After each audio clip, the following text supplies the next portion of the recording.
It's EL. Yeah. It's EL. That's all on me. This is great podcasting. You can tell that we've done this before. We're professionals Fabelmans. here. Yeah. So that is great. Awesome. Way to start out. Hi, we're back. We're reviewing the Fabelmans this week. Welcome to a One Take Podcast episode. I had it right up here. 130. Nice round number for a very well-rounded movie. How are we doing? Do we still, as Dex said, do we still do podcasts? We do. And real cinema hours are back. So we got to be back on these cinema streets, bros. There's a lot of heat out there in the movie There's theaters. so much heat. Cinema God, season, brothers. What a year. It's cinema seasons. So I crashed the car. I got sick. There was Thanksgiving happened. There's a lot's been going on. You know, it's been a time and a half in like the month since we last did a pod. So. You know, crashing your car and getting sick will sometimes delay a podcast. Who would have thought? Sometimes, yeah. How's the car buying experience? I know this, like, Caitlin and I had to buy a car, and it was like the most tedious thing that I've ever done in my adult life. Dumbest shit in the world. It was easier to buy a house. I'll have to take your word on that. I haven't gotten there yet, but oh my God, dude, they don't tell you that the happy Honda days are only happy if you have good credit. You are not. Your Honda days are not happy when you have bad credit. It's not a good Toyota-thon for you. You are not signing and then driving if you have shitty credit. So protect your credit, friend. They're treating you like Falcon at the delership. That's crazy, man. Everybody treating Falcon bad. That's crazy. Yes, bro. They were like, what the fuck is this? How dare you come to me with this bullshit? Who you think you are? Wasting my time, you motherfucker. That is funny when you go to somebody and they're just like, hey, like they're like at your age trying to sell you the thing. They're just like, hey, man, come on. I've had it happen to me a couple of times where it's just like, you got a cosigner on this one? Yeah, where your mom at? Like, where your mom at? Oh, man. Okay. Anyway, let's talk about the Fabelmans. One of the best movies. I think we can all agree. We're just going to get that out of the way. Longer podcast today because, well, again, we've seen a few movies that we haven't reviewed. Doing the Fabelmans, we're going to talk about The Menu, a surprise hit at the box office. The Menu. We're going to talk about the Fabelmans, and then we're going to draft little-known filmmaker Steven Spielberg's movies. I don't know if y'all have heard of this guy, but we're going to talk about his indie art films that he puts out. So the Fabelmans came out just a couple of weeks ago over a rare, if ever, Thanksgiving release for Steven Spielberg. An interesting time to release this movie. Growing up in a especially, we'll talk about this, especially how crowded everything was within the past like 3 weeks. So much stuff came out. A lot of shit, like in the end of November, beginning of December, and it was all dope. It was because it's a weird Oscars window, but also nothing was released in August. If y'all remember that, remember when Top Gun was playing like 18 weeks in a row? Yep. Just release some of this anyway. Release The Menu in August is what we were trying to say. Anyway, the Fabelmans. Growing up in a post-World War II era Arizona, young Sammy Fabelman aspires to become a filmmaker as he reaches adolescence, but soon discovers a shattering family secret and explores how the power of films can help him see the truth. 8.2 on IMDb, 84 Metascore.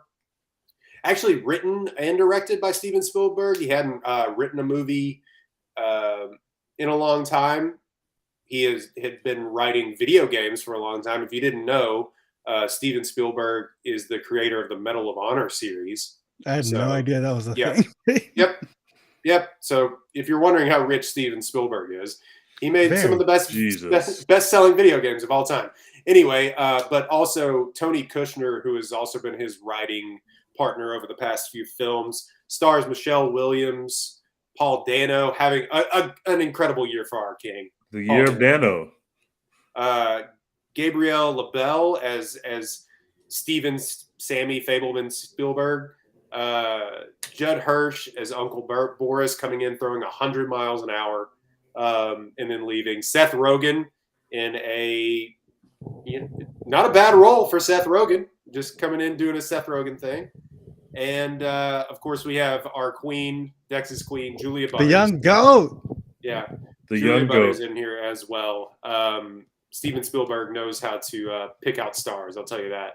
But this movie, it was a weird release. So, like we said, it was a crowded slate at the theater.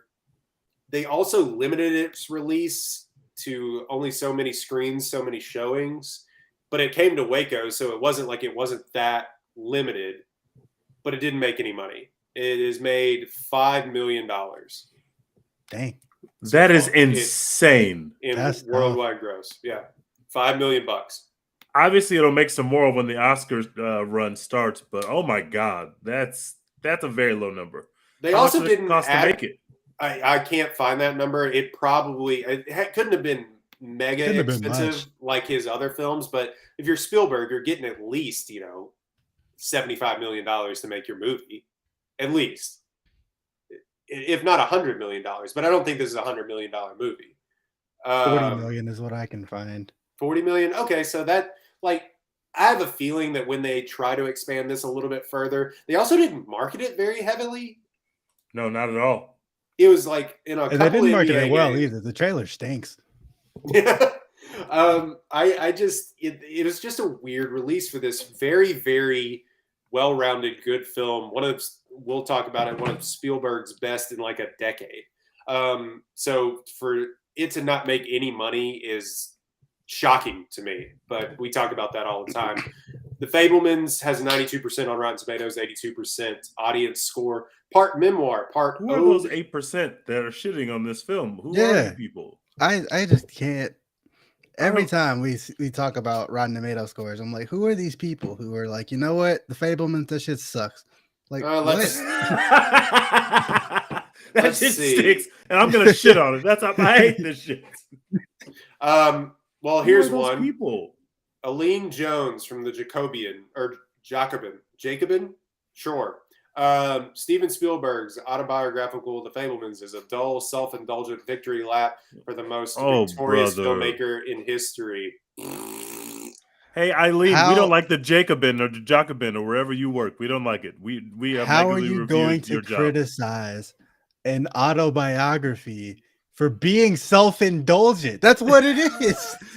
Here's the thing. It's literally about him. It is. What else would it indulge in? Like, it's his autobiography. Here's the thing. If any filmmaker could make a autobiography, it is Steven Spielberg. Yeah, what the fuck are we talking about? What are we talking about? Let him cook. Like, what? I can't imagine walking out of the filmmaker of the 20th and 21st century. What are we talking about? I walked out of this movie theater and halfway in tears. I could not have imagined walking out being that fucking Steven Spielberg really get a number on me this time. That asshole just jerked himself off for 2 hours. Like, the movie, it's not like that. It's not like self-absorbed at all. That's such a weird review. He made an autobiography into like a moving tribute to his mother and father also. Yeah. What are we doing? It was beautiful. Yeah, 82% audience score. Before we ruin any more of what we think about the movie, let's talk about it. Tej, you said you left crying. It's a moving film. Go ahead and talk about what you thought about it. It's partly because it wasn't marketed well, but partly because I was a little skeptical about whether Spielberg and the kind of movies he makes, whether he could make something that I would find interesting that I knew was about him, at least in some form or fashion. It's just a different kind of movie. Obviously, every movie a director makes is about that person in some way, shape, or form. So, but I mean, like now we're gonna remove the veil, and now we're gonna look at a movie about Steven Spielberg. It's like that has a capacity for me to just not be interesting. So I didn't watch a lot of the trailers. I think I saw a trailer once, and I was like, I don't know a lot about this movie other than the fact that people think it's good and that it's about Steven Spielberg's life. And I was just blown away by it's not really about Steven Spielberg at all. It's actually just about family and the dynamics of family, and specifically about his mother and his father. The what he's doing with the character of the mother as they're showing him growing up, the mom like just happens to just be like a great mom who pays attention to him and talks to him, and she knows immediately what he needs. Like he needs to get a camera in his hand. Like we got to crash this train, and we got to get a camera in his hands, and that's going to be he's going to be off and running. And it's like she literally changed his life. She put a camera in his hand just because she realized something about her kid. Just be like being an intuitive mom. So you're building out this very beautiful relationship between the mother and the son. And then as you start to open up the family dynamics a little bit and you see how the relationship at the center of the family starts to dissolve, now it puts you in a perfect position you already know the first thing we knew about the mom was about her relationship to her son. So now as things are happening and maybe we question her judgment or what she's doing to the family, we still know that no matter what happens with the mom and the dad, like her and little Fabelman are in sympathetic, they're in connection. Like they are great friends. They have a great relationship. So when the young character starts to question his mom, there's a scene where the young character starts to question his mom and question her decision making, and his sister comes in and basically is like, "Mom is selfish like you. Like you are just like mom. You need to give mom some grace because mom is doing the best that she can. And if anybody should be able to see what she's going through, it should be you." Julia Butters close up. Steven Spielberg knows. I'm telling you, Steven Spielberg knows a star. He's like, I'm going to give her a moment. And I was kind of like, just because she's a young actor, sorry to step on your toes. Like, no, go ahead. Why is she taking this role as like the 10th lead in this movie when she probably has a lot of other stuff on the table? It's because you get to work with Steven Spielberg and he's going to give you a close up in his movie. Like that's like, yeah. She doesn't have a lot to do, but like that scene is like they cleared it out. They said, we know Julia Butters she got that one, she can hit a 3 from half court, and we know that she can do it. We just have to set it up so that she can get her shot off. So that scene where she has the fight with the brother, and then right when she's storming out of the room, the brother's like, "Hey, can you like look at the movie I'm making for mom and like just look over it with me?" And she knows in that moment, like, even I'm pissed off at you, like I have to go be a sister to you right now. And she turns back around and she gives him a big hug, and they start watching the movie together. And I fucking lost. I was down very bad.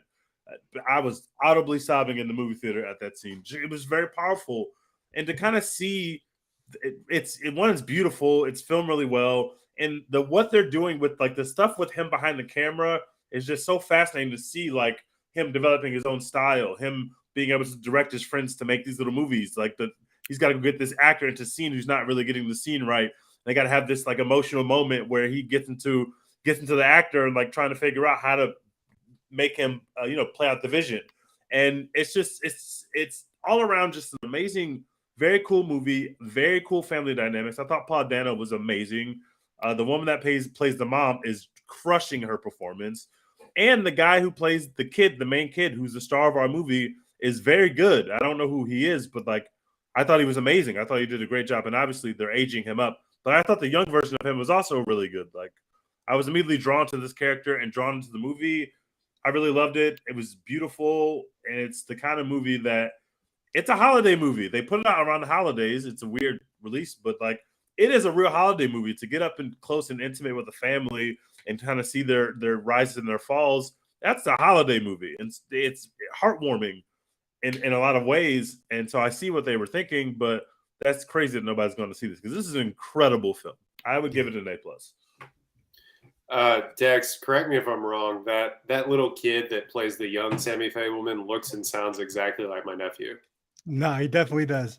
Absolutely, it's insane. I was texting my sister. I was like, "You just have to see this movie. It's really weird. Like, but this looks like your kid." Anyway, so Dex, what did you think about the? Wait, T, did you give it a grade? Yeah, A+. Okay, Dex, what do you think? I'm also an A+. This movie is incredible, and when I first saw the movie, I saw it like the night it came out, which was an interesting night. It came out the same night as Knives Out 2 in theaters, and I watched them both back to back. But what a weird double viewing. Yeah, it was dope though. Classic cinema, front to back. But I love this movie. Like I said, when it first came out, what Spielberg was able to do with the like autobiographical like genre, I thought was really cool and pretty unique from like movies that I've seen. Because you've got like Armageddon Time, which came out recently, which I think the movie stinks, but it's, you know, those kind of movies, they usually try and focus on just either one really small story, like one tiny piece of their childhood or whatever when they're making these movies, because it can get kind of unwieldy trying to tell your entire life story in a movie and make it compelling. Armageddon Time, it stunk, but they tried to stick to one like small story about racism, basically.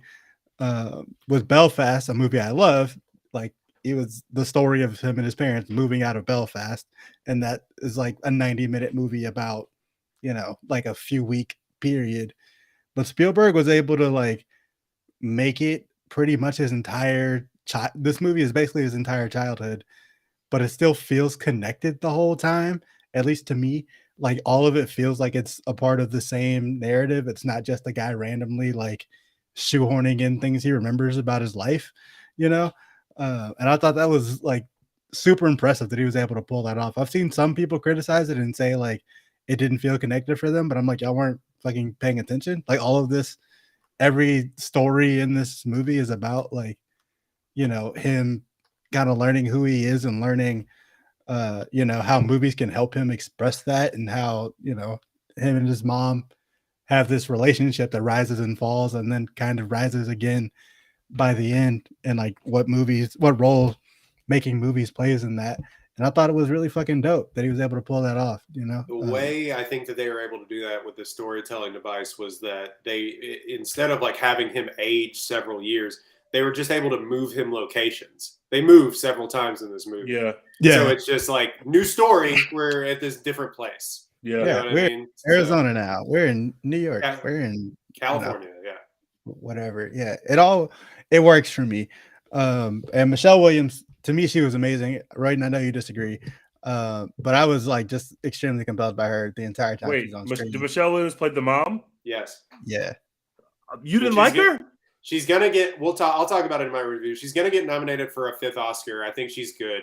I'm not as high as a lot of people are, and I think people have kind of gone back. 4 Oscars already? She has 4 Oscar nominations. Oh, okay, got it. She's gonna get a 5th Oscar nomination for this as well.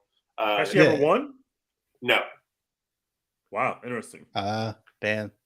She's in the who played Promising Young Woman. She's in the Carey Mulligan camp with that. Shout out to Amy Adams. Yeah, Amy Adams too. I was gonna say she's in that same camp.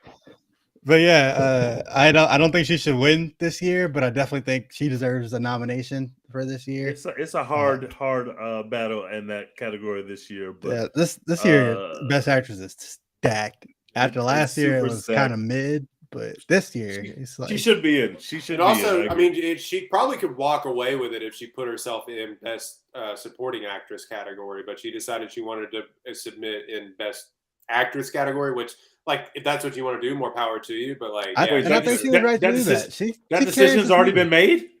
Yeah, she made that decision herself. Yeah. Mm-hmm. Interesting decision. Yeah, I think when she explained it as like, you know, had something to do with like, you know, representing moms, and you know, you don't have to just be a supporting person as a mom. Like you can have your own lead, like. But she's the supporting actress in this. She's a supporting actress in this film. I mean, kind of, but like most of the plot hinges on her. Like, I would say she's not a supporting actress, but just for the sake of trying to get the ball across the goal line in terms of winning the Oscar, I would category fraud that this entire time. Yeah. I'm going to give you my Oscar. Like, what are you talking about? Give me my Oscar. I don't think that she's a supporting actress here, and traditionally. But if you can get the Oscar across the goal line by going down to some easier competition, that might be a good idea. Yeah, I don't remember exactly how she said it, but she had some kind of like explanation for it that was also like kind of campaigny, you know. Like, this voting for me is bigger than, you know, whatever. So, but she was great, and deserves a nomination. I would still put Kate Blanchett and Michelle Yeoh in front of her for this year. But Man, Kate you know. Blanchett went crazy, brother. It's gonna be Went hard. crazy. She dropped 67, bro. This is gonna be hard. Went crazy. But yeah, man, this movie is dope. It's an A+ for me. Yeah, and it finds a way to balance kind of some very dark shit in here. Like, you know, there's a lot of like anti-Semitism, which felt super timely, especially when I watched it, because it was like, you know, Man, Kanye, it could not be more Kyrie stuff. timely in the moment that Yeah. we're in, that this movie explores anti-Semitism. It could not be more timely. Insane. I was watching it in real time as like the Kanye shit was happening, and I was like, yeah, and we're like, damn. Ooh, okay. Yeah, Kyrie needs to watch this movie. Tweet this one out, buddy. But tweet the link. You can find it on POV. tweet the link to Fabelmans, bro. If the Nets, you know how the Nets had all those rules that Kyrie had to pass to come back? If one of them was like, you must watch the Fabelmans and tweet the link of the Fabelmans when it drops on HBO Max. That was one of the... We need you to drop a review on Letterboxd of the Fabelmans and tell us what you learned. Go to Rotten Tomatoes right now. Write a dissertation over the Fabelmans. Well, yeah, man, it like balanced like that very dark, very heavy shit with like also just being a delightful family movie. Like there was some like really genuinely funny shit in here. The whole thing with like the girlfriend from high school and her being Christian but also super horny, like that shit was just hilarious to me every time. Like, can relate. Like, been there. Yeah, but I love this movie. I think it's great. A+. Probably like it's gotta be top like 7 or 8 of this year, which like doesn't sound like a lot, but it is a lot when you look at this fucking year. I think it's the favorite to win Best Picture. I think it was. Is it your favorite movie that you've seen this year is the question. No, it's not my favorite movie I've seen this year. No, but I don't. It might be second for me. Before it came out, I was like, yeah, like that's probably going to be a big Best Picture thing. But then, like, I don't know, man. I'm starting to get the vapors from Everything Everywhere All at Once. You think if that makes a push? I'm starting to get the vapors. They're everywhere, bro. Hollywood elitists would be so pissed if that movie. That cast is every fucking where right now, dude. They are at every event. They're really everywhere, bro. They all are together. They are doing a real campaign. They are doing everything. Ki Kwan has basically got Best Supporting Actor sewn up. Hell yeah! All like 99% lock at this point, and like that whole cast is going everywhere. The Daniels are going everywhere. Like they're still doing. Like they fell ass backwards into making an Oscar movie, a Best Picture run. Yeah, they're just like, God damn, what are we doing? That shit is I'm getting the vapors. Cinema, bros. That shit is beautiful cinema, and it is more than $5 million worth of people saw that movie, and that's going to be helpful. That too. Hundreds of millions of dollars. Yes. Yeah, so that's kind of where I'm at, like in terms of my Best Picture pick right now, but The Fabelmans definitely deserves that nomination and like all the other ones that it's going to get because it's an amazing movie and everyone should go see it. I also love the sound. The music, making the mom a musician is maybe that's the actual like job that his mom did, which would make some sense. But because of her being a musician, they got to really weave in music in some of these scenes. The scenes where he's kind of seeing through the lens of the camera about what's happening in his family, which was beautifully done. That the fact that they're using her music behind it when she's playing the piano just made the scene pop that much more. Get your sound game right, directors, because Tar, the sound is great. The Fabelmans, the sound is great. If you crush the sound, you are halfway to making real cinema. Crush it. Also, the film looks great. Yeah. Janusz Kaminski, who is the cinematographer for he is like the personal cinematographer for Spielberg at this point, came on for the second Jurassic Park movie, I believe, and has been with him ever since. He does this sort of weird thing, or has sort of developed this thing over the years of doing this weird sort of dreamlike lens flare stuff with his shots that sometimes in his more serious movies, like if you watch Minority Report, it's all over that movie.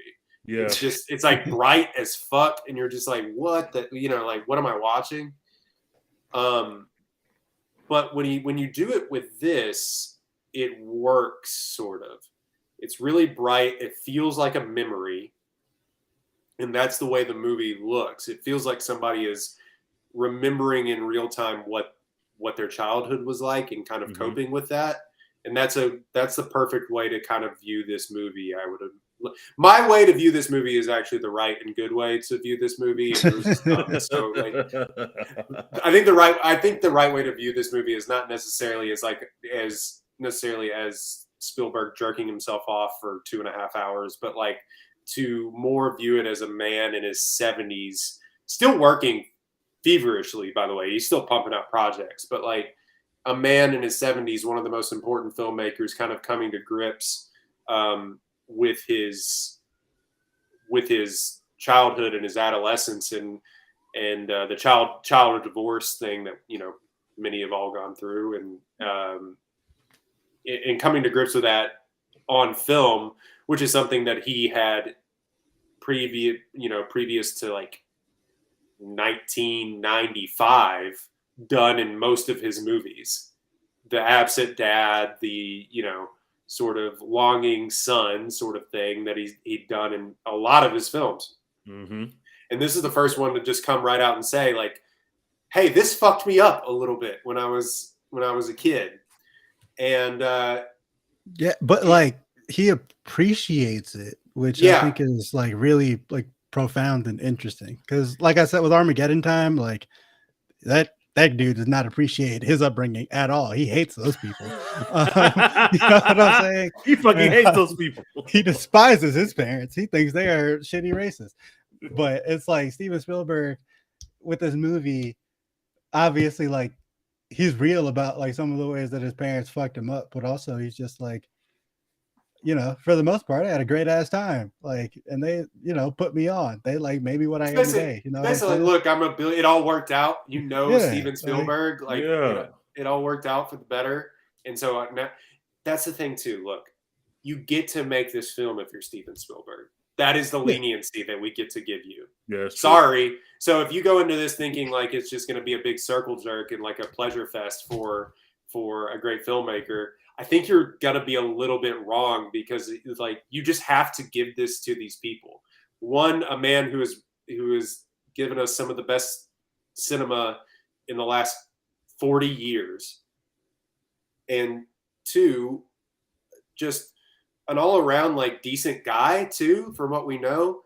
Yeah, like a longtime family man and everything else. Like you just get to, when you've built up that much goodwill for Hollywood and for the rest of the movie going public, you get to make that movie. Sorry, you just do. You just get to make the movie if you're Steven Spielberg. So yeah, I'll let you make that movie. And he took the ball and ran with it. And I think that viewing this as more of like a memory, as sort of like a dream, is a really good way of looking at it, because for the beginning part of his career, a lot of his films had that, and we talked about it with the Nope review too, that sort of wonder, that childlike sense of looking up to the heavens and wondering what we could possibly do, or the wonder of being scared as a kid and not knowing how to cope with that. And like all of that childlike emotion that we had in his early films that we love Spielberg for, E.T., Close Encounters, Goonies, which is something that he wrote and produced. It comes out in this movie, and it's weird now to look at it and be like, oh, a 75-year-old billionaire made this. But it feels like him really getting back. Yeah, it's like, but it feels like him really getting back to his roots, which is what we all love Spielberg for. And he just hadn't, to be quite frank, the run of the past decade for Spielberg has not been good. I'm sorry, it just hadn't been good. It's been at times boring and uninteresting to me. Hey, West Side Story got nominated for an Oscar, so I guess that's what I'm disrespect.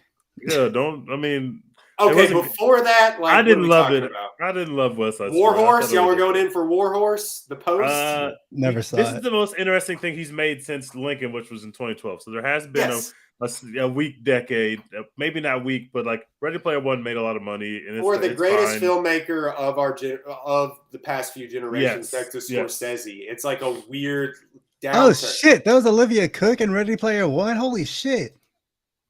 Okay, that was so red. Sorry, I'm like looking at Steven Spielberg's filmography and clicked on the Ready Player One.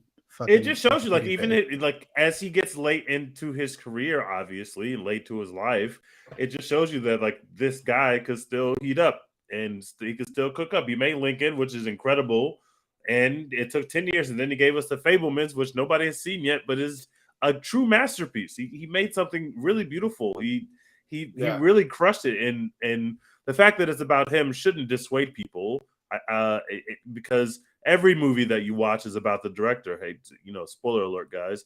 So the fact that we just know that this happens to be somewhat semi-autobiographical, we don't know what's true or what's not. All we know is that the picture he's painting on the screen is really well done. And just if you're a film nerd, how can you not like seeing somebody grow into the love of movies and learn how to put things together?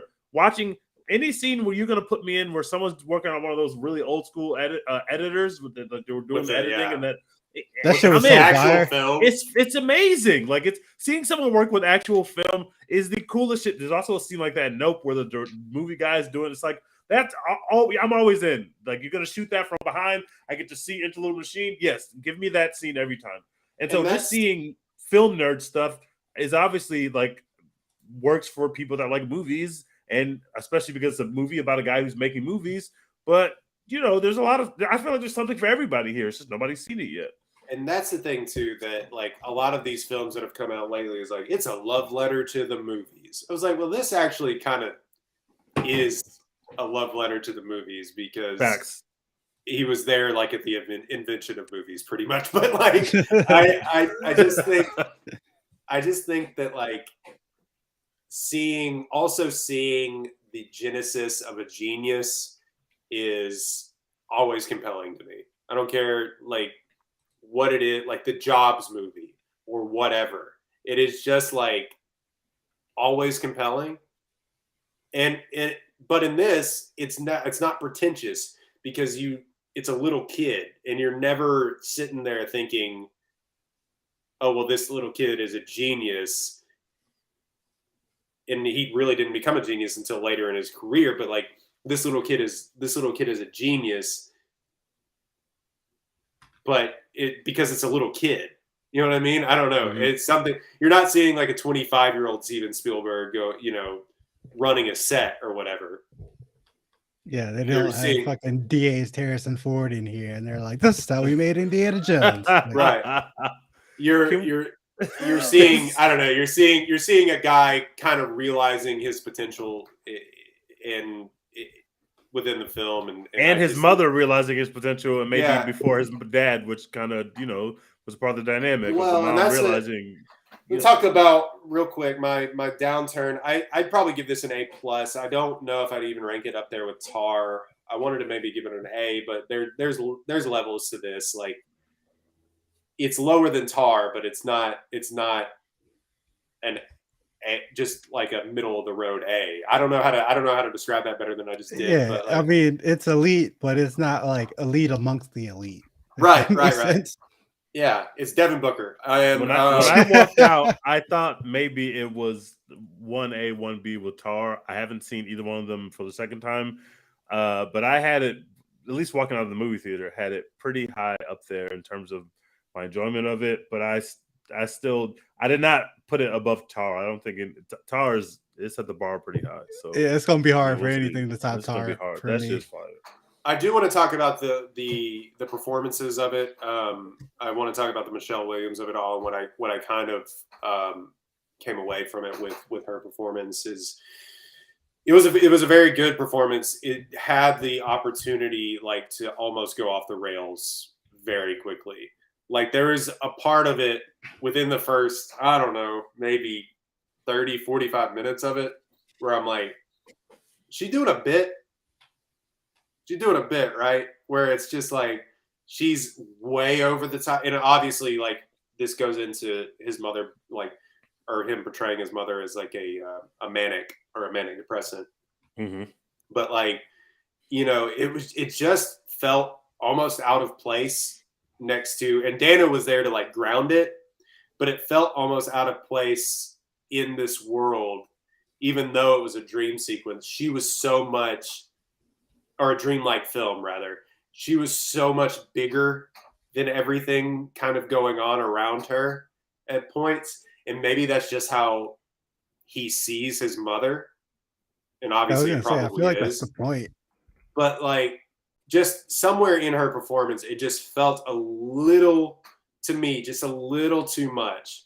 Where I was like, if we go one notch down, maybe this is like elite. But I don't know. It felt sometimes more out of place to me. I thought Dano was good. It is interesting to see Dano be normal dude, because he's not. Interesting. He's just not that guy in all of his movies. Yeah, I mean, he still felt like he could have turned into a serial killer at any moment in this movie to me. Come on. Like honestly, like, you know what I'm saying? Like, I could definitely, in a different edit of this movie, you can make it where he like just murders the entire family, and they do like the black and white photo where it's like they had the perfect life until they didn't. Like Paul Dano like just always just has that in him. You know what I'm saying? But I do like Spielberg coming to grips with, and there's a Spielberg documentary on HBO Max, I believe, where they talk about sort of, he always painted his father as sort of the bad guy in this sort of in this whole situation.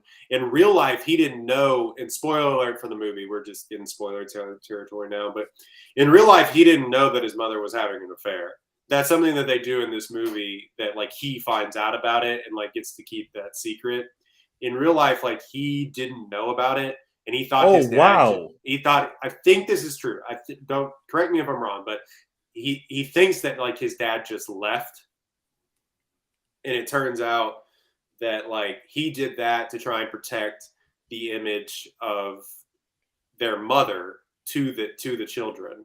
Because that's just kind of like World War II veteran stand-up guy sort of stoic American dad thing. And it wasn't until later that he found out that she was depressive and having an affair and all that. So like the light of his mother and the light of his father sort of evened when he became an adult. Whereas it was like this. You got to keep Seth Rogen away from your girl. That's what I learned from this movie, bro. You have to keep Seth Rogen very far away from your girl. This applies to real life Seth Rogen and the character he plays in this film. Keep Seth Rogen away from your girl. When they, because there obviously something is weird going on with the mom. You don't really know yet, but there's weird instances where all of a sudden she's on 10. You're like, wait, why is she on 10 right now? How did we get there? Like, what was happening? Yeah, there's definitely moments in the movie where you're like, are they fucking? Like, it feels like they fucking. So there's something weird going on. Then they have a scene where they're out in the woods, as white people do. White people go out into the woods and spend the night with their family and then just in vibing, the woods, which I respect. Sleeping on the ground, you know. They just say, we're just gonna go sleep in nature. So white people are doing white people shit in the woods. They singing songs and doing and making meat and stuff like that, and lighting fires. And they're out there, and all of a sudden the mom starts dancing, but it's kind of weird. It's kind of giving everybody else weird vibes. And you realize you can kind of see through her clothes and garments. Filming it. And Seth Rogen is locked in like he is at a titty bar. Seth Rogen is not averting his gaze at even in the slightest. And this is supposed to be your best friend. And you've been there ogling his wife and being with his wife for God knows how long. The way that they draw it out, they just give you little nuggets of it. And you question yourself. You're like, wait, did I just see that? Or am I tripping?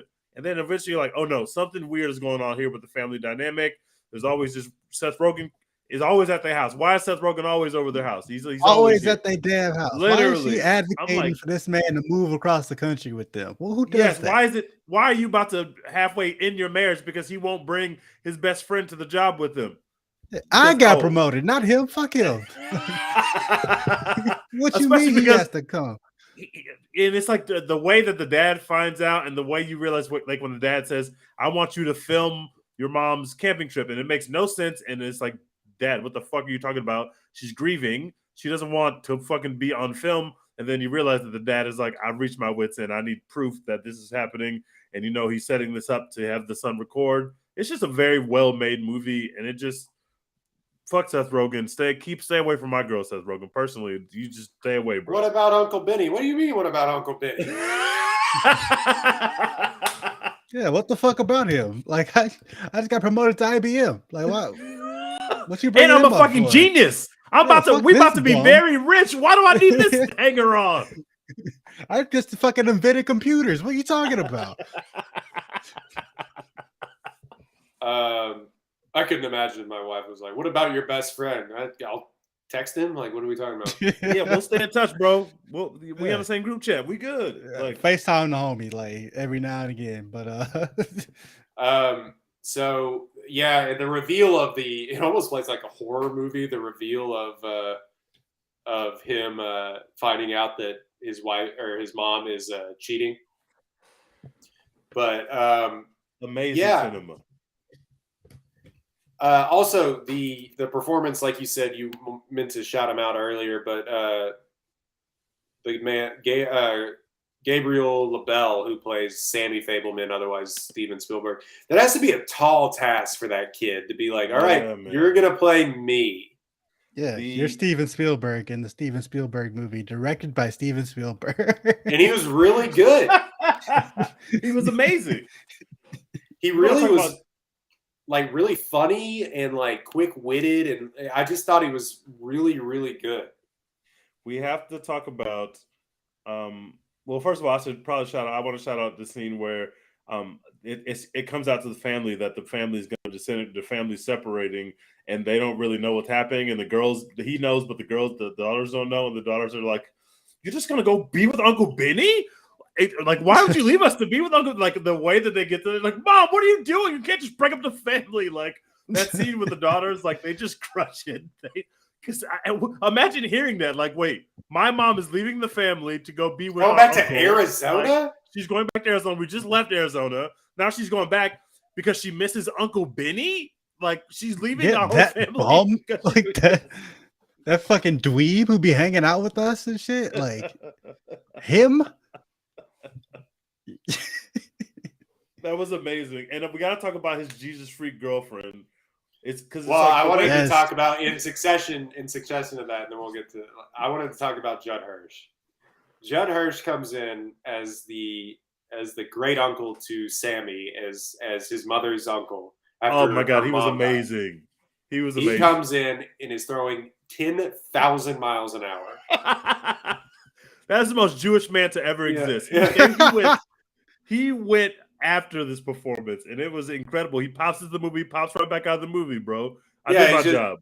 He comes in. He tells Sammy Fabelman that he's going to be a lone and desperate artist for the rest of his life because that's what he does. And then he rips his clothes. And he's rip your clothes, sleep on the floor with sitting Shiva. And it's just like, what? And he just leaves. And it's just like. And then the next scene, you see him just leaving, like, and then he does a little thing where he does this before he gets to the cab. Yeah, Judd Hirsch. I think there's like a little push for him to be like, to be best supporting actor for I think 5 minutes of screen time. He was incredible. He bodied it. Then you move on, and of course they move away, and he gets his first girlfriend. Totally by accident. I was going to say, yeah, completely by accident. Just fell ass backwards into it. But she chose up. Like, he didn't have to do nothing. She chose him. Like, you about to be my man. He was just like, all right, I guess I'll go through. Let's go pray together, I guess. Before that, the biggest Jew radar that this guy just finds the Jewish person out of nowhere in playing volleyball, he's like, that kid's Jewish. I'm going to be anti-Semitic. It's time to ramp up. He says, when I wake up in the morning, I'm going PEFCON 3 on Fabelman. That little kid, he's sitting there and he's just like, you're not like one of us. He's like, what? He's like, you're Jewish. He's like, how do you know? Like, what? Time to do an anti-Semitism is what he woke up and said. Like, what? Yep. They bullied him for no reason. He didn't do anything. Didn't do anything. The kid just showed up at school and was Jewish, and they were like, "All right, you're dead to me." Like crazy. It was insane. It just came out of nowhere. And the guy, the mega hot guy, the other quote unquote bully, is like tries to make an excuse for him. He just doesn't like your kind. You're like, what are you talking about? Are you with me? Or are you against me? Because you're not technically bullying me right now, but this is really passive aggressive. It's not about you. He hates all Jewish people. Don't take it personally. He just has a thing with Jews. Yeah. And you just happen to be the one in our class right now. So the one Jewish person in all of Northern California. He's like, finally got one here.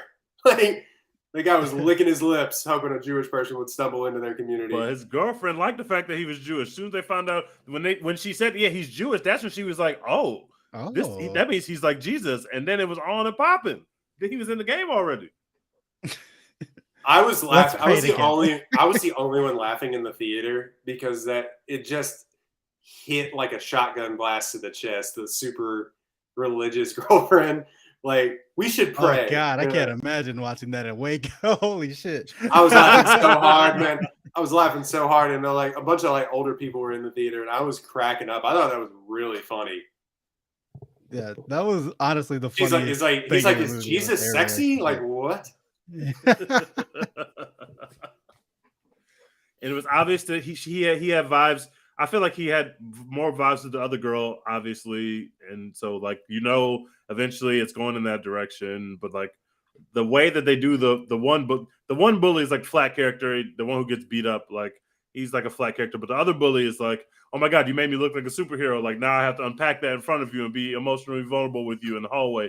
And it works. It's like, okay, they found a way to make that character like more than just a flat bully character, but like gave him some depth and gave him like a scene that gave him this close-up moment where then he's like, all right, don't ever tell anybody about this or I'll kill you, bitch. And he runs out of the scene. You get to have those little moments. I just thought it was just did a good job of, I agree with Dexter. Like it didn't feel disjointed when the times would jump and it'll be a new actor or they would move to a new place. It all felt like a part of one story to me. And it's just a story of this family and, the things that they deal with. And I just thought they did a really good job with it. And a lot more people are going to see it once it starts, Oscar season really ramps up. So they might make their money back. They'll be all right. Was really funny, a really interesting take to be like, why did you make me look really good on camera? Yeah, he should have been trying to be down with it. He should be like, my bad, bro. I had you all wrong. Let's film some, like, put me in your next movie. I could be a movie star. He fucked up his whole life. And he was sitting there going like, I don't actually look like that. And you're like, okay, but you do though. They didn't have Photoshop back then, bro. That like they only have but so many tools to make you look good. Yeah, dog. So. He wasn't out here just fucking lying. Like, you know what I'm saying? The edit was generous, but yeah, you look like that. Yeah, I don't know. I just thought that was a funny take on it. Like, if somebody made me look like a superhero on camera, I'd be like, thank you. Can you do that all the time? Yeah, can you just follow me around with a camera and just make me look like a superhero all the time? Yeah, that'd be great. And then, of course, the kind of finale of this movie is he finagles his way onto the CBS lot, Paramount lot, and starts working on Hogan's Heroes, which was a huge show. But yeah, then he started to lose me a little bit. Like I was like, I don't get it. Like I'm not hip to the history here. Like I feel like this is for people who know way more about Steven Spielberg than I do. Like I'm kind of lost by this entire conversation. This may or may not be true, which is the whole thing of like Steven Spielberg. Half of it we don't know, like because of the legend of who is Steven Spielberg. He did start working in television. He started working in television because he snuck onto the Paramount lot when he was like 19. And they kept kicking him out, and he kept coming back. And he filmed some of the first, I think he filmed like the second episode of Matlock or something like that. Or Columbo. I can't remember which one of those old lawyer shows that he filmed. He filmed like the second episode of that, started working in TV, made a few TV movies, and then finally got enough money to start filming some other films. But there's I think this interaction is mostly true. If it's not John Ford, then it was another famous director, and he used John Ford as sort of like a stand-in. But that is who everyone aspired to be, because John Ford, by all accounts, is probably like the greatest filmmaker of all time. And so it was just like, I want to aspire to be you sort of thing. But that's also a little bit of legend making, I think, on Spielberg's part, if it didn't happen that way, where it's like legend begets legend by telling him to fuck off. You know what I mean? Well, no, first he I was told watching him that. about the Horizon, which was bars. That was amazing. Yeah, He that gave him was some dope. real bars. Which also, should we say, that's also a famous director, by the way. Oh, that was David Lynch. John Ford was made by David Lynch. Got it. Yes. So. Yeah, I was like, I don't like that part. I was like, okay, now it feels a little hokey. Like the whole, like, you know, autobiography thing feels like we're getting a little out of hand here. But like, I was still able to rock with it for the most part. Like the final shot, the hokiness of it quickly evaporated for me when you get the final shot, and then he adjusts so that the margin adjusts the camera. I thought that was such a dope touch. I was like, that's a great way to end the movie. So that got rid of any of the hokey vibes. I felt of like, oh, now he's making it. We don't actually need to see this part of the story. We know this part of it. Like we know that you become you. So it was more fun when we were with the family. But then once they ended it like that with the little Horizon thing, I thought it was a cute nod. I was like, okay, I'm into it. It was hilarious the way he was talking to him. He said, "Get the fuck out of my office." That shit was amazing. I do think, and he looks a lot like him, which is crazy. You go back and look at pictures of John Ford, but like, yeah, I do think it was sort of a little bit of myth making on Spielberg's part, which is fine. Again, it's cool. It's fine. Like it's Steven fucking Spielberg. If I made a movie about me, I would have done way more myth making, so I can't really hate on that. I would have made myself look like a fucking Avenger. I would have been lying like LeBron. Lying like LeBron. John Wayne was in my first movie. You know? No, he wasn't. No, he actually wasn't. He was dead. There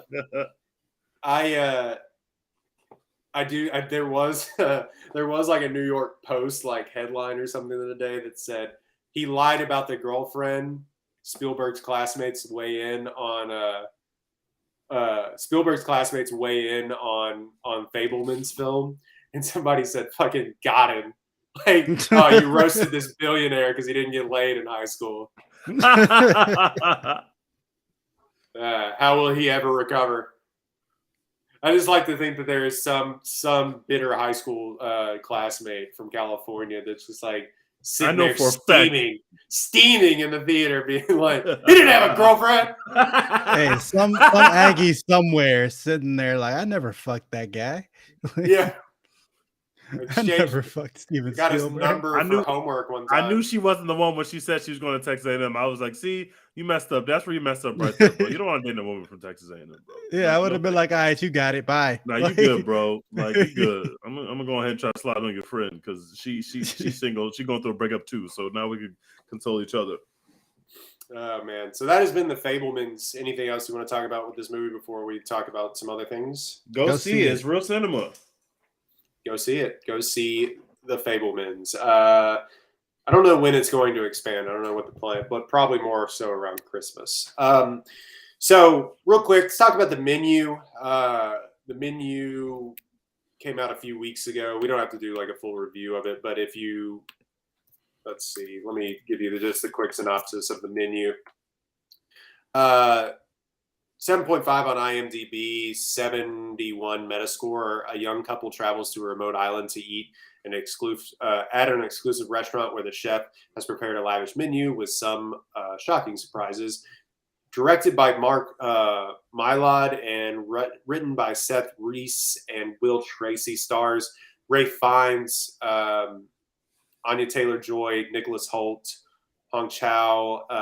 John Leguizamo makes an appearance. Host of other character actors that you have seen in a bunch of other things, but mostly this is a Ralph Fiennes, Anya Taylor-Joy masterclass, if you will. $35 million budget. I said it was a hit, but it made its money back, what you wouldn't expect from a movie like this nowadays. $47 million. grossed worldwide. Had like a 90% or something on Rotten Tomatoes. Did really well. Yeah, with which was critics. insane to me before I saw it. And then I saw it and I was like, okay, I get it. Like, this is actually dope. Yeah. So How does the Menu have 90% and the Fabelmans has 92%? That doesn't make any sense. the Menu has an Yeah. 88% and a 77% critic score. So I think it debuted at like a 90 or like an 89 or something like that, like on Rotten Tomatoes before it came Rotten out. Tomatoes, I hate you. That doesn't make there's a wide range between those two films. It should be about 30 points between these two films. Real quick, what I thought about the Menu, I gave it a B+.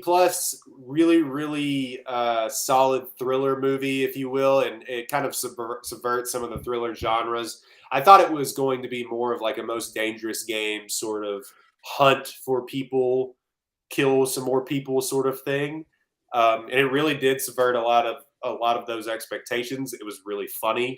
I thought it was quick-witted. It is about as subtle as a brick to the head. But that's fine because you like the people at the center of the performances.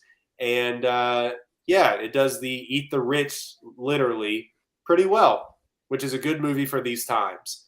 What did y'all think about the Menu? I like that it didn't do the eat the rich thing literally. Actually, I thought that was dope.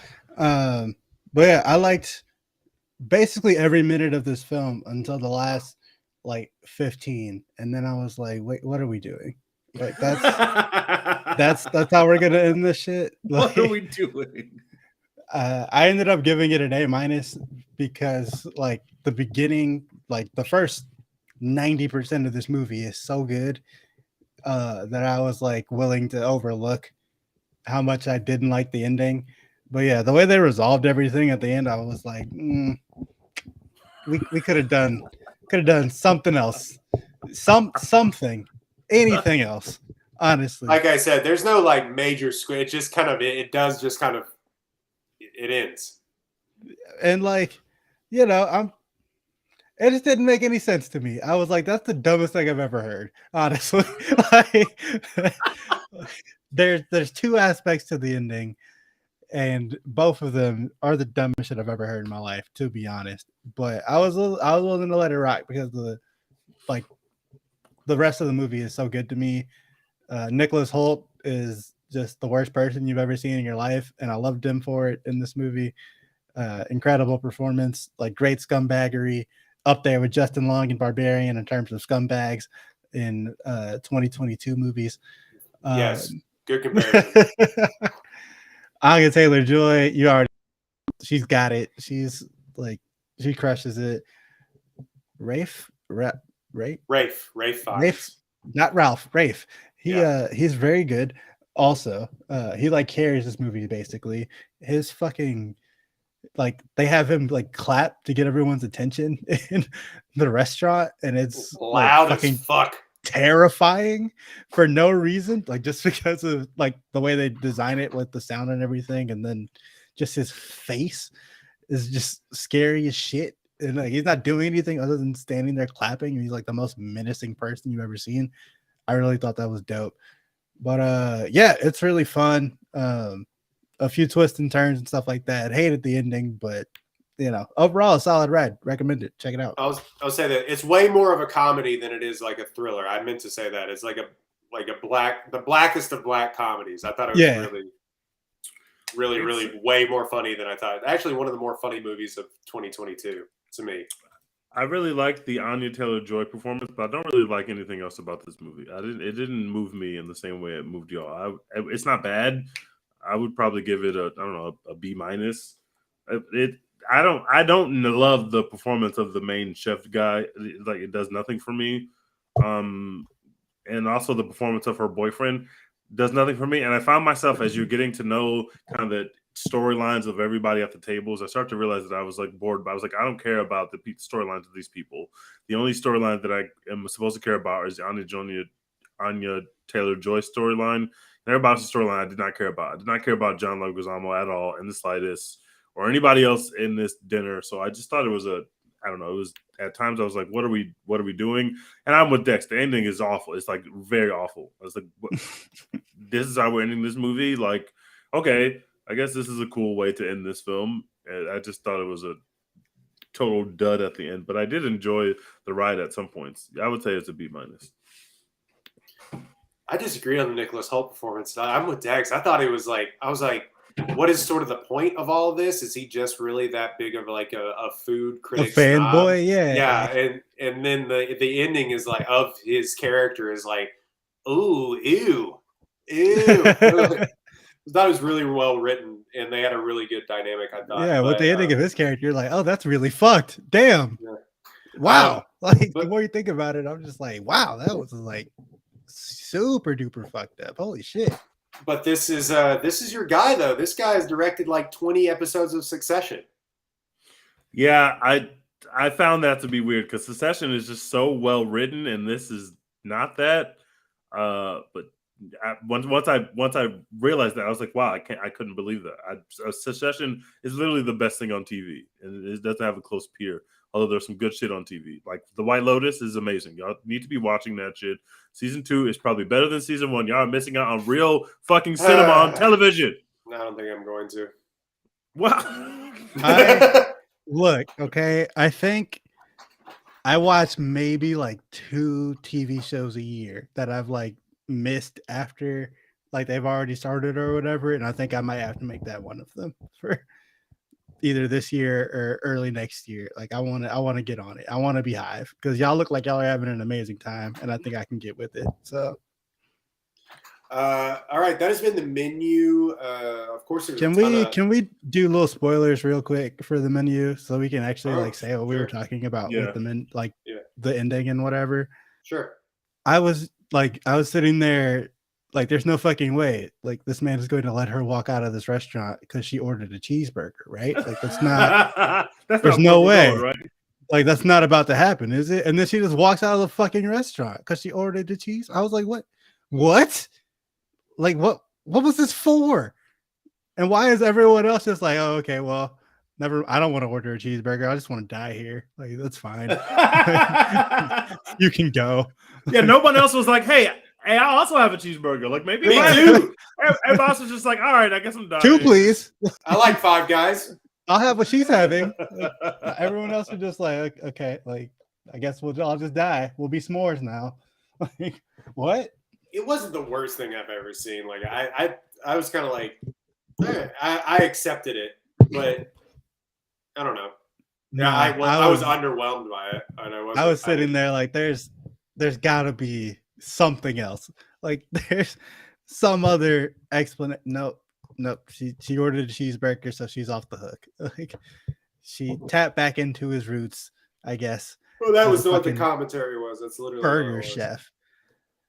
But yeah, like, his roots were just tapped into enough to let her live, but not, actually literally anyone else. Not for him to want to live himself and keep making cheeseburgers or anything. Like, nah. He gone too far at this point. He committed several murders. Yeah, I mean, well, they'll get over it.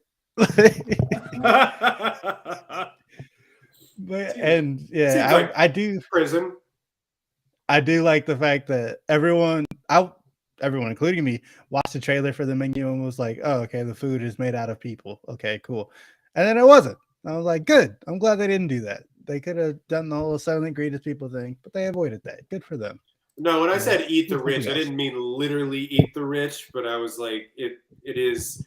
This movie is rich people are bad and assholes, and you shouldn't respect genius as much as you do, or worship genius as much as you do. That's what this movie is, and it hits you over the head with a frying pan, literally. Yeah, so, but I remember like Dez the other day. Shout out to Apollo Dez, the co-founder of Apollo Media. He was like, "So the menu, like they're eating people, right?" And I was like, I'm not gonna tell you what's happening in the movie. Like, I'm not gonna spoil it for you. I'm gonna let you go watch it yourself. But he was like just so fucking sure they were eating people in the movie, and I was like, well, that's you gotta go watch the movie. 100% what I thought was going to be. I thought it was going to be we're gonna hunt you down today, sort of. Yeah, you're about to eat all the people who have been to this restaurant before. So yeah, but I like that part. Yeah. So that has been the menu. Go see it or don't. There's 1,000 movies out right now, including like a Santa murder mystery movie or Santa action movie. violent. The Menu is a prime candidate for like the drop on HBO Max, and then everyone's like, "Oh my god, the Have Menu! y'all seen the Menu? Or like, Why? We need more movies like this. Why is no one talking about this? Not This to movie blow is up- so good." Not to blow up the group chat, but they were like, "Have y'all seen Bullet Train?" We're like, "Come the fuck." Like, am I a joke to you? Like what? That was 10 episodes ago. Dex literally said, "Welcome to August." Yeah, like what do you mean have we seen Bullet? That movie was in theater for 2 months. Like so they put it on Netflix and everyone's like, "Oh, Bullet Train. This is so much fun." Well, people are getting to it. People are now talking Brad about how Pitt much they liked rules. it. We Go to the told y'all goddamn movie theater. we told y'all it was good months ago, but we're glad that you're finally joining us on the Bullet Train. It's good cinema. Oh my god! Is it better than Ambulance? I don't know. I'm just saying it's good cinema, but the Ambulance Honestly, does. It's not elite. It's not elite cinema like Ambulance. Honestly, Ambulance, I'd have to rewatch them both before I can make a judgment Ambulance call now. on that. That's elite cinema right there. What is Ambulance even on? Is it on it? Because that seems like a movie that would be. Does it like, matter? Yes, Yes. it does. I haven't seen. I don't know where it is because people need to be watching that shit. Which means it's probably on Apple. It's probably It's on Apple. Paramount. It has those apps. Peacock. All right. So that has been the Menu and the Fabelmans. We'll do a Steven Spielberg draft in like 2 seconds because I got to step away. I gotta pee, guys. Sorry. So we're gonna do the Steven Spielberg draft in like 2 seconds. All right. Ambulance is on Amazon Prime Video. I'm about to have to visit that shit. It's almost real cinema hours over here. I'm watching a movie tonight. Oh, the movie stinks. The greatest shit, man. But shout out to Isaac Gonzalez, looking lovely. Man, looking fucking incredible. Everybody looks great in that movie, honestly. But Isaac Gonzalez, elite. I gotta fucking look up Steven Spielberg movies so I can remember what they are. I had no idea he did The Color Purple, by the way. Like, that is news to me. He definitely did The Color Purple. I've like only ever thought of that movie as like classic black cinema. Like I've never once considered Steven Spielberg being a part of that.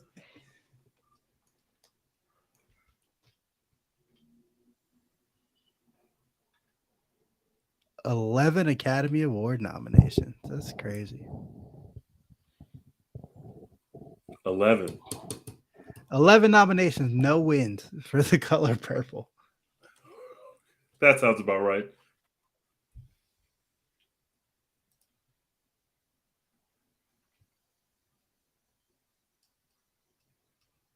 This list is not as long as I thought it would be.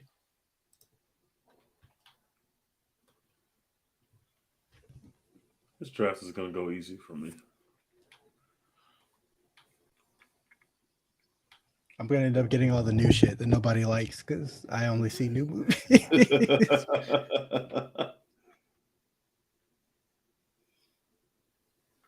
People are so disappointed when I tell them like I do movie reviews and shit, and they ask me about stuff from like, you know, their childhood or whatever, and I'm like, and you're like, I've never seen that shit. I go to the movie theaters every single week to watch new shit. I have not seen fucking your movie from 1974. Sorry. Dex, you hadn't seen a movie pre-1985.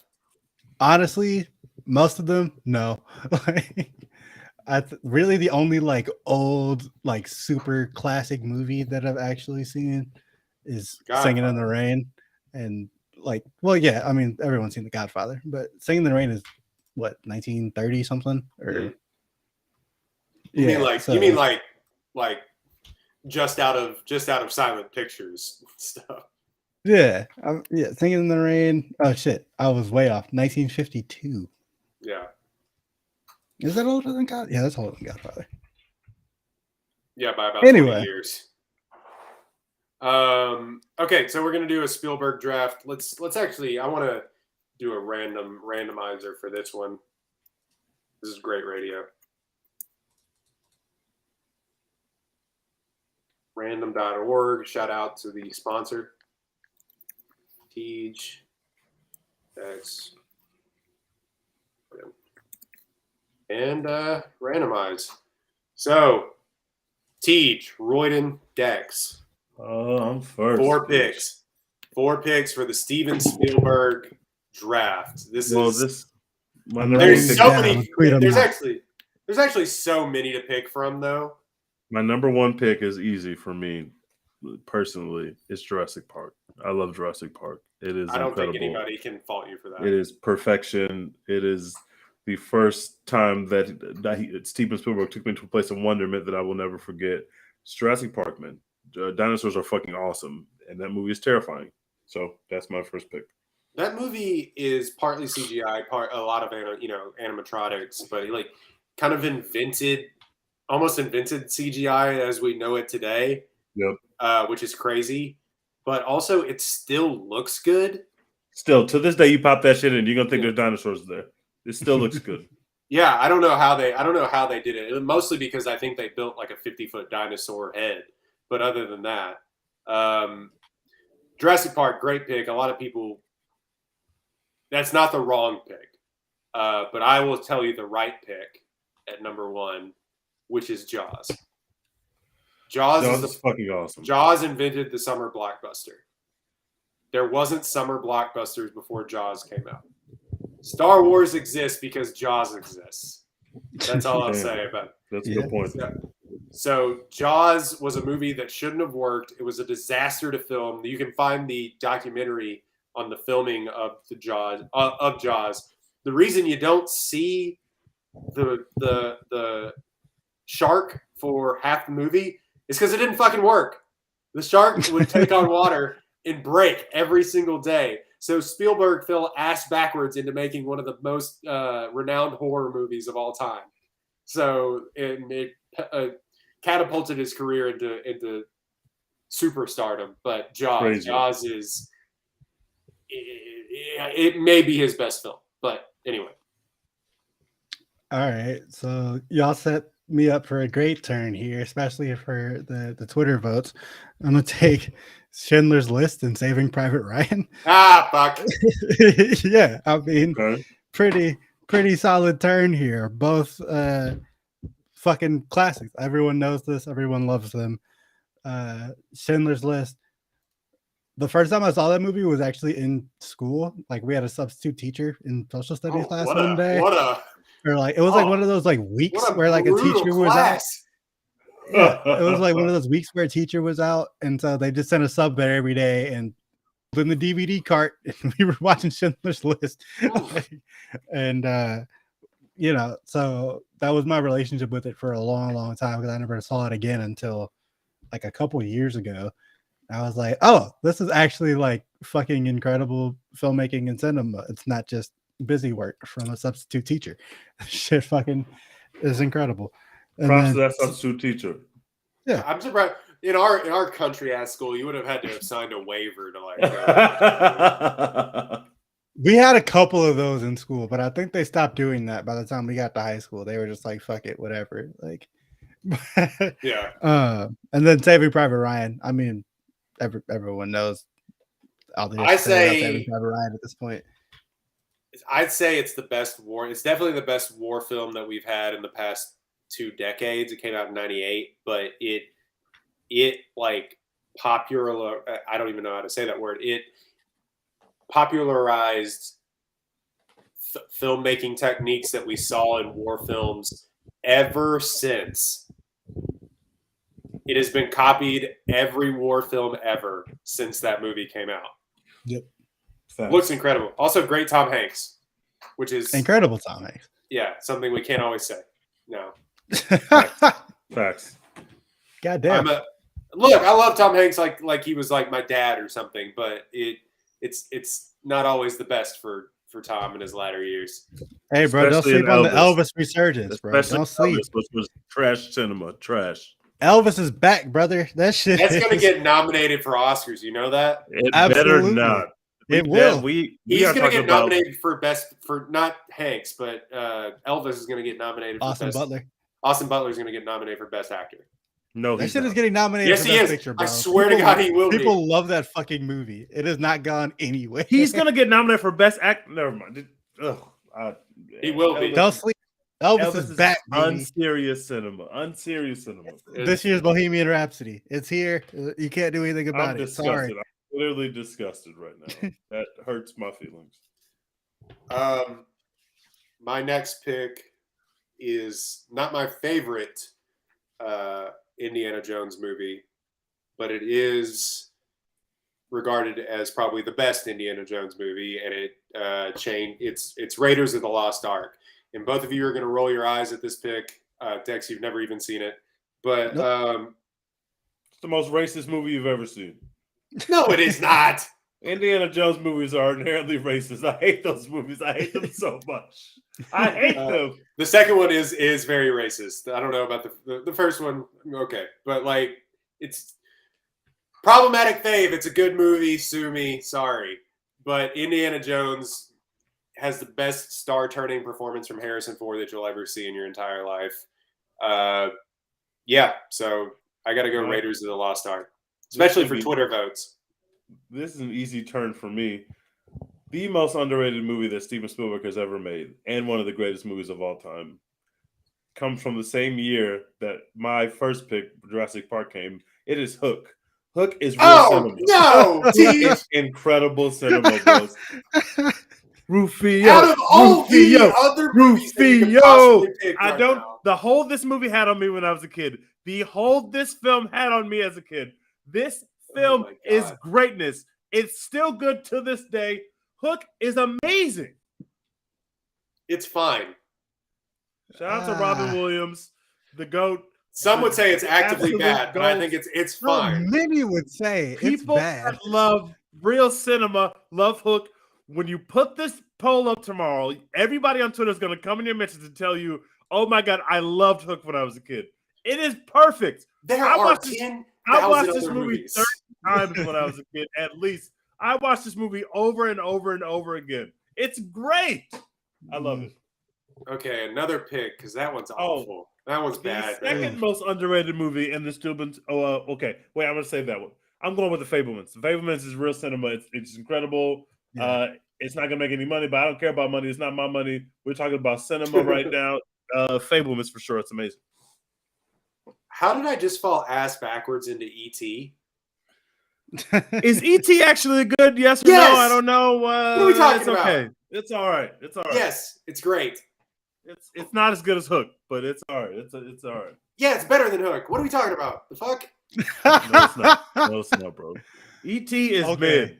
E.T. is mid. We're definitely getting Teed slandered tomorrow for this Hook. Hook over E.T. take. We're doing Hook that. is a better movie than E.T. Clip it off. Put it on the internet. Hook is real cinema, and E.T. is just okay. It's just a movie. This is unbelievable. This is slander that I will not stand Hook for. This is real cinema. Egregious. You know who Rufio came on the scene, you couldn't tell him anything. Rufio was him. You know who didn't even claim Hook? Robin Williams didn't even claim Hook. Hey, listen. Much due respect to the GOAT Robin Williams. He's amazing in this movie, as is everybody. It is a great film. It is family friendly. The performance of Hook, the seminal performance of Hook, is just amazing. This is a great film. Also, E.T. changed cinema. What the fuck are we talking about? I didn't say Hook was more important. I said Hook was better. No, it's not. It's not. It is better. This is categorically This poll, false. when we put this poll up, y'all are going to see it's going to be way closer than y'all think. It's going to be way closer than y'all think. If it is, I want to join you. I want to join you. You don't understand the cult following that Hook has. I've never seen E.T. Hook has a cult following. No. It's not that good. You probably hate it now. You probably hate it now, but you see it when you're a kid, and it's great. It's good. It's Spielberg exploring the absent dad thing the entire time and being a lonely kid it's exploring that theme in The Fabelmans, but in this when he was a younger filmmaker. I feel like it's heartfelt, pop culture brilliant. at this point that I get it with E.T. Like it's everywhere. Like it's been parodied to death for forever. Yeah, you know what I'm saying? I feel like I get it. Like I'm good. E.T. Phone Home. It is the most heartfelt movie of all time, and Teej has a cold soul made of ice. Phoning Home didn't slap nearly as hard as when Rufio came on the scene with the Lost Boys. That was the greatest moment in cinema history, brother. What are we talking about here? What I are you definitely talking didn't think about? we were going Hook is to get here amazing. today. What the fuck? I never even once considered that I somebody fucking might love say Hook. I fucking Hook is love better Hook. than ET. Having not seen ET, I'm just no fucking way. No. Hook is incredible cinema. That's our next Hold episode. on. Let me look at the Rotten Tomatoes scores of Hook versus E.T. Hey, we've Hook already is a established earlier on the 29. episode that Rotten Tomatoes is a lie. Ew, tease. Hook has a You 29%. wait till you see that. We are legion. The Hook lovers, pause, are legion. There are millions of us. E.T. the Extraterrestrial, mind you, has a 99% on Rotten Tomatoes. It's okay. It's no Hook. But it's 70-point gap. That's Yep. nasty. Yep. That's nasty, bros. Yeah, They don't crazy. appreciate real cinema on Rotten Tomatoes. We know that. All right, Dex, 2 picks. So I'm gonna go with the movie I was telling Tej off camera that I had no idea was actually directed by Steven Spielberg. The Color Purple. That shit is classic cinema, especially in the Great Hitchens movie. household. The first time I watched that movie, I'll never forget it. Me and my older cousin, she's a year older than me. We were super close when we were kids. We're sitting there watching this movie at my house, and she gets up and like she flips the DVD over, like because like It's so long. the movie is that long. It And I is was like, long. wait, what the fuck do you mean? You have to flip the DVD over. 2-sided DVDs. That's totally. Oh, I forgot that was a thing. Like, what are you talking about? Like what do you mean you have to flip the DVD over? So like that was my first like ever like real thought about The Color Purple. And then, once again, went back and watched it as an older person who can like understand and appreciate things. That was like, hot damn, this is good. Shout out to Oprah, Queen, and the rest of the cast. I can't believe that movie got 11 Oscar nominations and won fucking nothing. That's wild. I can. That is definitely the movie nowadays that would do that. 11 and nothing? If you put out The Color Purple today, it would get maybe 2 Oscars. You have 3 people nominated for acting awards, and they got nothing in that movie. I don't even know who. We're living in a day where the fucking The Irishman came out. What are we talking about? But yeah, The Irishman is bad, so that's different. Oh, that's fair. I forgot about that part of it. My bad. The Irishman is bad, and Joker is bad, so it makes sense that they got all those nominations but didn't get any wins. People were like, "Wait, these movies are bad." But yeah, shout out to The Color. Did The Power of the Dog win anything? Director and a couple other things, I think. Did but she nothing win for Best anyone cares Director? about. Yeah, that shit easily. is trash cinema, bros. That shit is trash. That movie sucks. But yeah, back to good films now. I'm gonna take West Side Story just because I haven't seen. Movie. Yeah, I haven't seen a ton of the other Spielberg movies that haven't been drafted yet, but that movie was dope to me. Mr. Redacted, he is fine in the movie, but everybody else I loved and really enjoyed. Is he actually redacted? Because he's just starred in HBO series and shit. Yeah, I mean, hey, nobody watched that HBO series that he starred in. Yeah, no one watched it. Like no one. That shit got farted into the wind. I haven't heard anything about him since, I feel like. But Ariana DeBose, she killed it. Obviously, she won the Oscar for it. Rachel Zegler, she killed it. I'm excited to see what she does in the future. Like, that movie is just good. I'm a sucker for a good musical. So shout out to West Side Story. A movie that I thought in no way should have worked. Just you because steal you steal my movie, I'm gonna be so mad. No, I'm talking about West Side Story right now. Oh, I was just like, a movie in no way that I thought should have worked was West Side, like a remake of a classic movie of a classic stage play, like by Steven Spielberg, like who had never directed a musical or anything like that. Like, but it looked great and it was fun. So like, I don't know what. Steven Spielberg is in like just the heat check phase of his career. Like, absolutely. Yeah. A musical, fuck it, let's do it. I love that movie when I was a kid. My Life Story, fuck it, let's do it. Like, yeah, are you gonna tell me no? Like, you know what I mean? Movie that is absolutely in his top tier that needs to get more love. That I think I've watched actually, besides Saving Private Ryan or any of the Indiana Jones films, watched more than any of his other movies. Catch Me If You Can is a brilliant film. Yeah. that is kind of lost in the ether of all of his movies, but it stars a pretty good Tom Hanks, but just a magnetic Leo performance. Yeah. He's incredible in that movie, and he's like 22. He is so good. Like maybe he's a little bit older than that, but it's still young Leo before he gets fat, and like it's great. It's awesome to watch a movie star become a movie star, and nobody has done that better than Spielberg.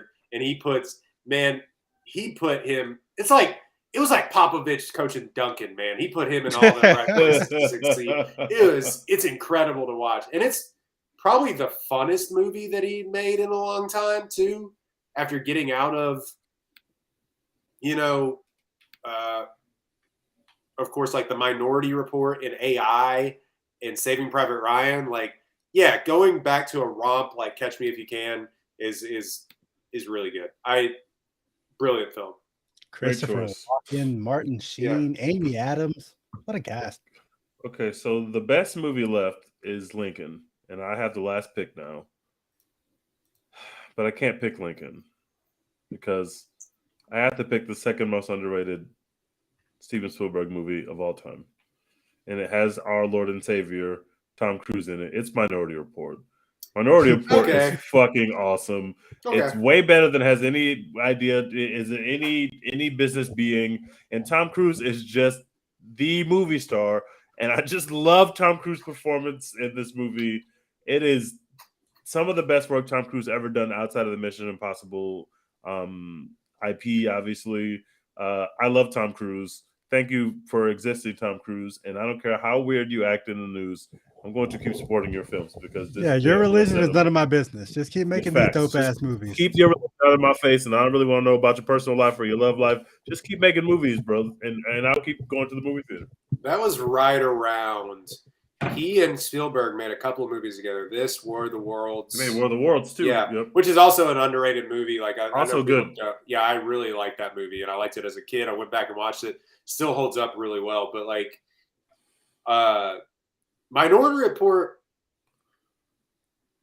I don't get it. Like, I just feel stupid when I'm just like, okay, this is beyond me. Like, I get what they're, I get the spectacle of it and what they're kind of trying to do. I don't necessarily care about what they're trying to say, but this is also around when Tom Cruise was being real fucking weird. This is a very weird time in Tom Cruise's life, and there have been a lot of those. And also, I watched this movie really young and it scared the hell out of me when I was a kid because it's a weird movie. It's weird. It's very weird. Especially like when he's like, he has his eye replacement surgery and he's like feeling around and eating rotten food and stuff. I'm like, when I watched that when I was like 10, I was like, this is the craziest thing I've ever seen in my entire life. It's a weird Spielberg movie. Just a really weird one. But him dropping that and Catch Me If You Can like 6 months apart, crazy. Weird. Nobody talks about that. He went on like an unbelievable, like he would do the two movie a year thing forever, and all of them were really good. You would never get that from anyone today, ever. Like I don't think Jordan Peele could do that. In fact, I know that Jordan Peele couldn't do that because he takes like 3 years between each movie. Yeah, fucking Schindler's List and Jurassic Park dropping in the same year. That's crazy. What the unbelievable. Fuck? That's unbelievable. Yeah, fucking June, he drops Jurassic Park, comes back in November with Schindler's List. Get the fuck out of here. What? Was Jurassic Park also nominated for like Best Picture too? Because it won 3 Oscars. No, it's been nominated for all the below the line awards and won all of them. But like, yeah, going back and looking at it, so he does this thing where Jurassic World, an ass movie comparatively. So yeah, Jurassic Park, Schindler's List, Jurassic Park, The Lost World, which isn't a good movie, but like made a ton of money. Then Amistad, he does the same year. Then he does Saving Private Ryan. He takes a break. AI, Minority Report, and Catch Me If You Can in the same year. And then it's kind of like a little bit less down the line. But yeah, doing that is unbelievable, unreal. So that has been. I don't know if you known this filmmaker Steven Spielberg, but that's been his like little filmography. What's your favorite Spielberg movie? If like you had to pick, what is it? It cannot be Hook. No, it's Jurassic Park. But Hook It is Jurassic Park. Okay.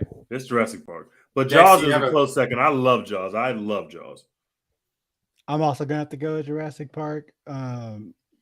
I haven't seen any of the Indiana Jones movies, so I feel like, and I haven't seen E.T., so I'm kind of playing at a disadvantage here. But I almost don't you know. want you to watch them because I don't want to like live through you shitting on them. Don't worry, I will not watch them. It's fine. Okay. Don't worry. You don't have to worry about me doing that. Okay, Yeah, good. like, That there's- heals my heart a little bit. Thanks. We're not Yeah, missing they're about to anything put with out the ET. 5th one, and like I'll probably just go see that just to like have something to do when it comes out in February or whatever. But yeah, you don't have to There'll worry probably be a about lot less racist than the other one, so at least that's a good thing. Harrison Ford, retire. Sir, retire. that. Please Sir, sit down resign. somewhere, bro. Sir, resign. What is he, 80 now? Like, Yeah. sit down somewhere, fam. All he You're likes to good. do is smoke weed and crash planes. So just go do that. You will never let him live that down. You personally. Like, you will make sure He has crashed so many planes. that it is no. That's unbelievable. He's crashed one like once a quarter. Whenever Harrison Ford eventually dies, hopefully a long time from now, people will be like, Indiana Jones and Star Wars star Harrison Ford died, and you'll be like, dude could crash the fuck out of a plane. Surprised it took this long.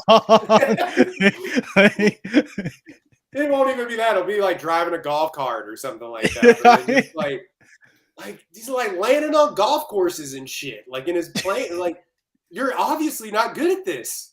The whole goal is to keep the plane upright in the air. And somehow Harrison Ford, Indiana Jones, has crashed multiple planes.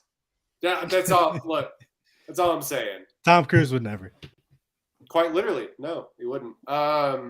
So that has been a One Take podcast. It's good to get back on the microphone, on the We're ones back. and twos. We're back, brother. We will do. I don't know. Avatar's coming out soon, but that's a little ways from now. Brother. It's next week, bro. I guess so. I guess it's already Wednesday. So I'm yeah, going next to week. see Knives Out instead because I think I'm being forced to go to Avatar, actually. You will be going to Avatar, and we will be reviewing it. The Way of Water. Early Oh. reviews on Avatar are that it slaps. but I Early don't- reviews are that They those people said are that liars. last time. They bro. said that about the fucking last one. Those people are liars, bro. Liars. Like, I already know this shit is gonna stink. I'm gonna go see it. I'm gonna go see it early. But like, I I'm know not this shit is looking gonna forward to stink. seeing Don't this. have to I lie did to me. see one review that I do trust. I wish I could find his name, but he said it looks incredible. It's the same thing as last time. It looks incredible. The story is pretty good, but James Cameron's dialogue continues to suffer or something like that. And it's Kill just me. like, oh no. James That's the Cameron, exact same- beautiful gowns. Just Kill me. Beautiful gowns. I can't Every believe we're single gonna do movie. this. He needs some people to come in and do punch up. Like, that's all. But he's on like an incredible heater of lying, by the way, too. We were talking about The Rock and LeBron. Yep. James Cameron is lying his ass off about how many Avatar films that he's going to make. There's no Already way he got- does 4 of these. Not Already got the plan for Avatar 5 and 6. James, you'll be dead. We'll all Also, be we don't dead. want to see those. We don't want to see those. No disrespect, Mr. Cameron. We don't care about Avatar. We want real cinema, bro. We want real cinema. Do we think this will make $1 billion? Probably. Hopefully not. I'm not paying for my ticket. Somebody. I think it makes. Uh, I think it makes $1.5 billion. Yeah, I'll give it $1 billion, but not 2. This movie is not making $1 billion. Yes, it is. No, it isn't. I feel like it is. They've I been feel marketing this since Don't matter. I say it makes about since June. I say it makes about $750 million. I want that to be true, but I feel like They're gonna make a lot of money now, but they're not Avatar about is a to- hive. Like, for whatever fucking reason, there's an Especially Avatar overseas, hive. too. Yeah. It's not So gonna I knock think the same, guys. It's not gonna hit the same. It's not gonna be the same. It's everybody that saw Avatar the 1 is first one not didn't going in even there seeing hit. Avatar 2. Like the first one didn't even knock. They're Movie not making $1 stinks. billion. It's destined to fail. There was a big long article. We're running long, but there was a long article written about like why the first Avatar made as much money as it did, and it's fascinating to go back and look at like sort of the history. It's like a precursor to what we have now. Like it was like the canary in the coal mine for how it made that much money. Like nothing was released. It sort of just dominated and sat in theaters for a long time. And it was this big they marketed the shit out of it as this big spectacle that had never been seen before. And also, surprisingly, the re-rise of 3D technology in theaters. I don't know if y'all remember that nasty period in like 2010. They're trying to bring it back, bro. Like that for the first time since I've been doing like these like early screenings and shit. This one is in 3D, and I'm like, fuck that. Like I don't want that. 3D movies are ass. Let's let them die. They are not Also, cool. The only good one was Jackass 3D. I wear glasses already. I don't want to sit here. That's the worst. With more glasses on. You're wearing double shades. I don't want to sit here with more glasses on. I don't want to do this. Stop. You got cataracts or something. You're just like, how dare you? Like, let me just sit here and watch the movie with my regular ass glasses. Fuck. That's funny. All right, so probably Avatar next podcast, but that has been a One Take podcast. You can find us at One Take Pod. Go tell us your favorite Steven Spielberg movie. One Take Pod on Twitter, One Take Pod on all the platforms. Thank you to Tej and Dex. I'm Roy Ogletree. Dex, what are you writing? Shit, honestly, I don't know. Probably an Cool. Avatar 2 Awesome. review. Great plug. All right. Yeah. Follow at Lord Dexon. I'll tweet all my shit as I write it, as I'm prone to do. So yeah, do that. And at Less Humble Tej, y'all got Slander You. I really don't appreciate what you've been saying about my university. Nasty times in the Baylor athletic program between that basketball team and that football team. Oh, I'm sorry, sir. Who just got ran through by Illinois? Ew. And it was our first road game. We'll be right back on top. We're all right. It was awful. First road game. That's nasty. You hadn't played a true road game the entire year. That's not even a true road game either. No, it wasn't. It was a mutual. It was at Madison Square Garden between Illinois and Texas. Anyway, so Slander You, that's a great podcast with 1,000 hosts, but Tej is one of them. And it's going off right now. And yeah, you can find me at Royden Ogletree if you want. If not, okay, cool. I tweet bad. I only have bad tweets. So yeah, we haven't done this in a long time, so I don't know how to wrap this up. But that's been a One Take podcast. Like, rate, subscribe. Thank you for leaving. Dex, what are we doing? Yeah, hold on.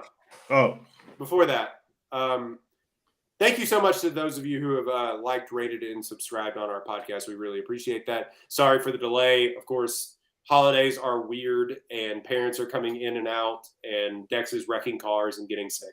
So we appreciate you for hanging in with us, and we'll be putting out more content, especially as Oscar season continues to ramp up, even though the Oscars are like 5 months down the road. But thank you so much for hanging with us, and we promise to keep watching movies and giving you more content. Dex, speaking of, what are we doing? Hashtag support Florence Pugh, baby. All right. Her movie is out on Netflix. I got to watch that as well. And then it's big Oppenheimer hours all the way in July. Yes, Cannot wait. Pushing for the Oppenheimer hive, which it'll make $1 billion. So I don't know why we got to do that. Anyway,